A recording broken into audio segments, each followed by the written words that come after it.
ढोलकपुर गांव में खेतों और छोटे मोटे घरों के बीच एक छोटी सी वड़ा पाव की दुकान थी। रामू वड़ा पाव वाला। कुछ ज्यादा ही वड़ा पाव बिकना चाहिए, कोई मुझे कम पैसे नहीं देगा।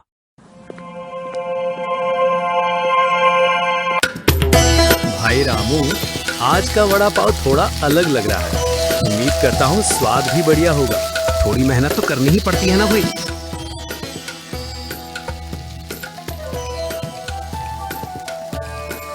एक दिन गांव में एक अजीब व्यापारी आया। साधारण लिबास, लेकिन आंखों में कुछ जादुई चमक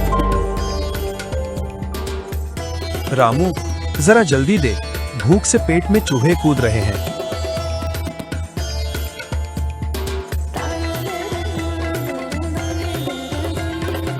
रामू, याद रखना, स्वाद ईमानदारी से आता है, चालाकी से नहीं। व्यापारी ने रामू को सुनहरा चम्मच दिया और चेतावनी दी, लालच मत करना।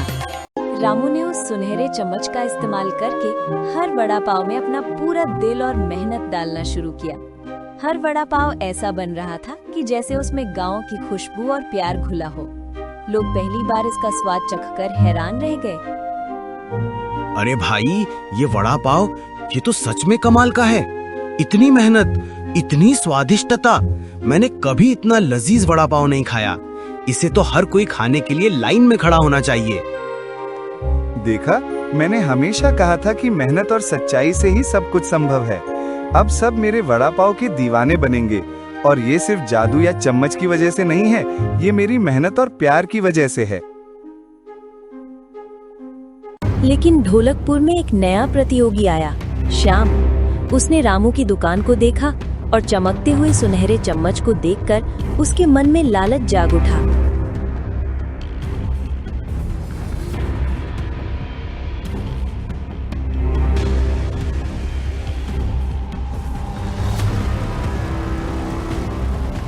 अरे, ये रामू तो खूब कमाई कर रहा है। अगर मैं भी यही धंधा शुरू करूं, तो सब ग्राहक मेरे पास आएंगे। उसकी दुकान में चमकते चम्मच का राज है। अगर मैं इसकी नकल कर लूं, तो पूरा खेल पलट सकता है। ढोलकपुर में सिर्फ मेरा नाम होगा और रामू पीछे छूट जाएगा। आइए आइए, आप सभी लोगों के लिए ले आया हूँ सबसे स्वादिष्ट वड़ा पाव। यहाँ चखिए और देखिए कि रामू की दुकान की तुलना में मेरा वड़ा पाव कितना लाजवाब है। अब सब भूल जाएंगे कि कभी रामू नाम का वड़ा पाव भी था।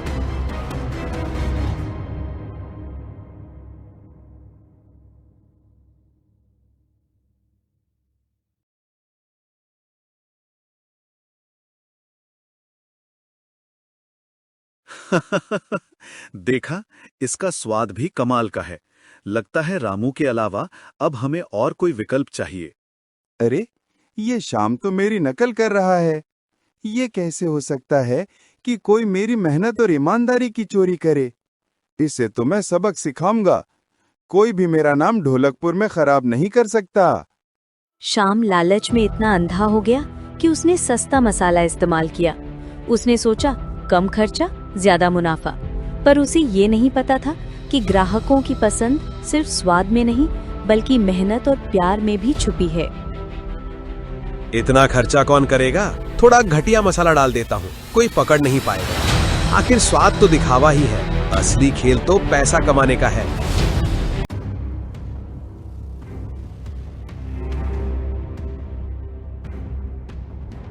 पिछले जैसा स्वाद अब क्यों नहीं है? ये तो बिल्कुल फीका और बेस्वाद लग रहा है। हमें वही पुराना मजा चाहिए जो रामू के वड़ा पाव में था। भैया, ये तो इतना मजेदार नहीं है। रामू का वड़ा पाव अलग ही स्वाद देता था। लगता है मेहनत और प्यार ही असली चाबी थी। क्या स्वाद खराब लग रहा है? शायद मसाले में कुछ गड़बड़ हो गई होगी, या फिर ये लोग सच में रामू से प्यार करते हैं और मेरे वड़ा पाव को पसंद नहीं कर रहे। धीरे धीरे लोग शाम की दुकान छोड़कर फिर से रामू के पास लौट आए। लालच का परिणाम सामने आ गया। शाम की दुकान अब सुनसान थी। ये कैसे हो गया? सब लोग रामू के पास क्यों जा रहे हैं? मेरी चालाकी ही मेरी बर्बादी बन गई। अब मैं समझ गया हूँ कि जादू, चम्मच या शॉर्टकट से कुछ नहीं होता। असली सफलता मेहनत और ईमानदारी में है। अब मैं हर वड़ा पाव में अपना दिल, मेहनत और प्यार डालूंगा। यही मेरा असली राज है। भाई, तुम्हारा वड़ा पाव अब सच में सबसे बेहतरीन है। ऐसा स्वाद, इतनी मेहनत और प्यार के साथ, इससे बेहतर और क्या हो सकता है। ये मेहनत और प्यार से बना है, जादू से नहीं। यही असली स्वाद है, यही असली जीत है। रामू की मेहनत और ईमानदारी की खबर पूरे ढोलकपुर और आसपास के शहरों में फैल गई। हर कोई उसके वड़ा पाव की तारीफ कर रहा था। रामू जी, हमने आपकी कहानी सुनी। आपकी मेहनत और वड़ा पाव की लोकप्रियता कमाल की है।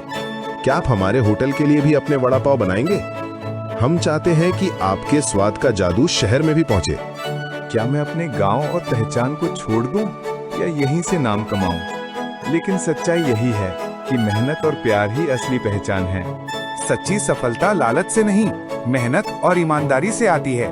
मैं ढोलकपुर नहीं छोड़ूंगा। यहाँ की मिट्टी, यहाँ के लोग और मेरा वड़ा पाव, यही मेरी असली पहचान है। वाह, मेहनत और ईमानदारी का फल आखिरकार सबके सामने है। रामू, तुम्हारा वड़ा पाव ही हमारी पहचान बन गया है। और इस तरह ढोलकपुर का वड़ा पाव वाला सीख गया कि असली स्वाद, असली सफलता और असली पहचान केवल मेहनत और ईमानदारी से मिलती है। लालच केवल विनाश लाता है।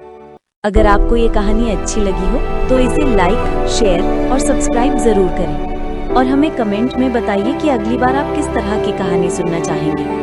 आपके सुझाव ही हमें और अच्छी कहानियां बनाने की प्रेरणा देते हैं।